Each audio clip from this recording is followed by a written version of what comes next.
Aslan qayrındaşlar, hazır vaxtınlar xayrlik olsun. Bugün sizlarga taleylik ve taleysizlikning qimmati qanday ölçüldü degan temada bir video ishildim. Hammalarning yoqtirib ko'rishingizni umid qilaman. Sizce bir insan qanday bo'lsa kambag'al hisoblanadi? Uning o'lchami qanchalik? Veya sizce bir insan qanday bo'lsa boy hisoblanadi? Uning o'lchami qanchalik? Agar siz Turkiyada yashayotgan bo'lsangiz, qanchalik pulunuz olsa boy hisoblanasiz? 1 milyon TL mi yoki 10 milyon TL mi? Agar sizning bir ömür yetkidek pulunuz bo'lsa, bu qancha pul bo'ladi? 50 milyon TL mi veya 100 milyon TL mi? Hazır dünyadaki en boy ayolni ko'ryapsiz. 17 milyar 600 milyon pulu var. Normalde dünyadaki en boy ayol, dünyadaki en qo'chal ayol bo'lishi kerakdi. Lekin bu mal dünyanın hammasi vafot bo'lgan eridan qoldi.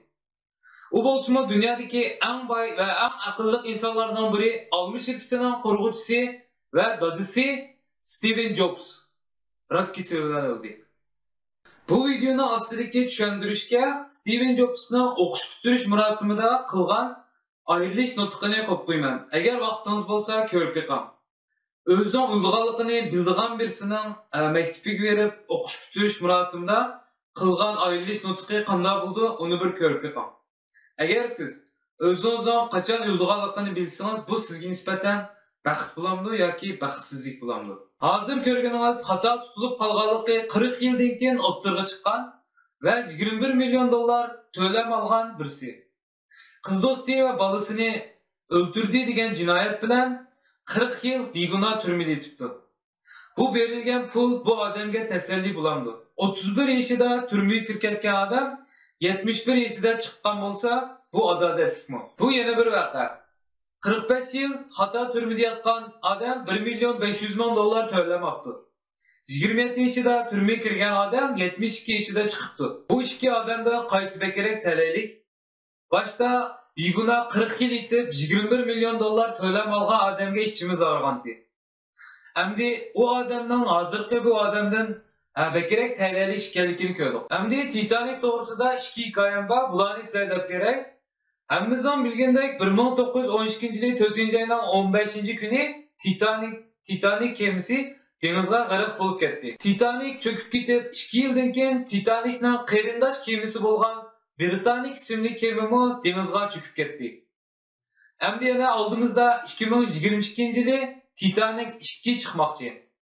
Yani bu Titanic 2 deganim film deb o'ylab qolmanglar, haqiqiy bir kema chiqdi. Titanic 2 numaralı kema 2 yildan keyin chiqmoqchi. İnşallah bu mu cho'kib ketmas. Titanicga faqat birlam inson chiqarmadi. Bu bo'lsa Turkiyalik Besim Ömer Akalin degan odam. Bu odam Turkiya uchun nihoyatda muhim shaxslardan birisi. Turkiyada zamonaviy tug'ut bilimining boshlatuvchisi. Bu odam Turkiyada tunji tug'ut ambulatoriyasini ochgan va tug'ut haqida tunji zamonaviy kitobni nashr qilgan. Bu odam Turkiyada abalarning abasi, yani tug'ut anisi deb atildi. Tug'ut kasbining tuzumlashishi va sestralik kasbiga zo'r to'kib qo'shgan. Titanicning biletini Yevropada sayohat qilayotgan vaqtida nihoyatda tezda va qimmat pulga sotib oldi. Lekin kemaga chiqadigan vaqtga ulgurmay qochirib qo'ydi. Bu bir talaysizlik. Ammo Titanic suvga cho'kib ketdi.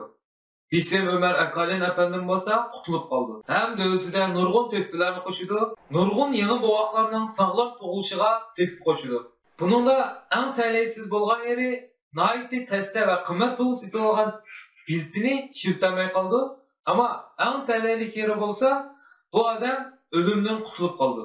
Buni biz kelbek etkisi, ya'ni kepinak o'limi degan bir teoriyaga qo'shsak bo'ldi. Hozir ekranda ko'rgan bu xonim bo'lsa Violet Jessop, kema mulozimatchisi va sestra. Titanic bilan birlikda jami 3 kemaning cho'kishini yashagan. Bu xonim xizmat qilgan 3 yillik kemaning oqibati dengizga g'arq bo'lib ketgan.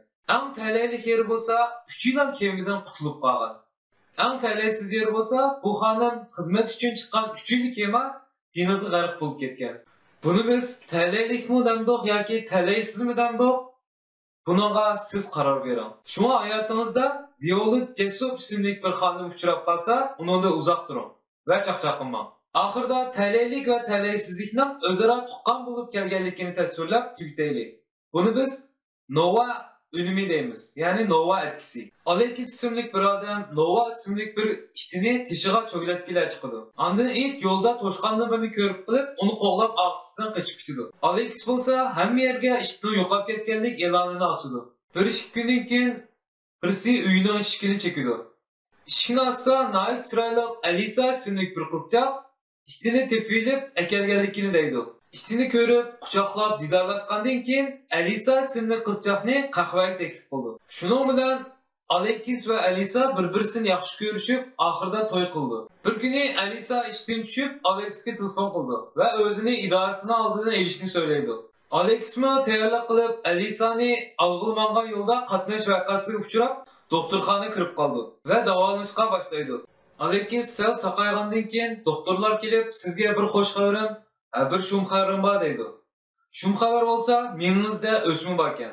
Xush xabar bo'lsa, siz mush qatnash voqeasi sababli doktorxonada yetib qoldingiz. Bizmi mushu vaqt ichida mengizda o'smi borligini bayqadik. Baldur bayqalgan bo'lg'achqa, biz buni saqayta olamiz. Agar qatnash voqeasi yuz bermay, mengizdagi o'smini bilmay yürüyvergen bolsanız belki davalıgıl bolmaydigan şekilge kep kalgan bo'ladi. Tahliyiniz bor ekan. Andim bo'lsa qatnash voqeasiga uchrabsiz. Bu hikoyada ishtini yuttirib qo'ydim deb ko'ngli yerim bo'lgan odam Alisani uchrab baxtli bo'ldi. Alisani bo'lsa men seni idoramga chaqirib, meni olib ket degan bo'lganligim uchun sen qatnash voqeasiga uchurding deb ko'ngli yerimdi. Lekin bu voqea sababli menisidagi o'smini bayqadi va davoga oldi. Bu talay bilan talaysizlikning tuqqan bo'lib birlikda kelganligini ko'rsatdi. Bundan keyin tixim yaxshi va tixim ma'ni hikoyalardan kelishini saqlasangiz, mening qonimga ergishib qo'ying. Rahmat sizlarga.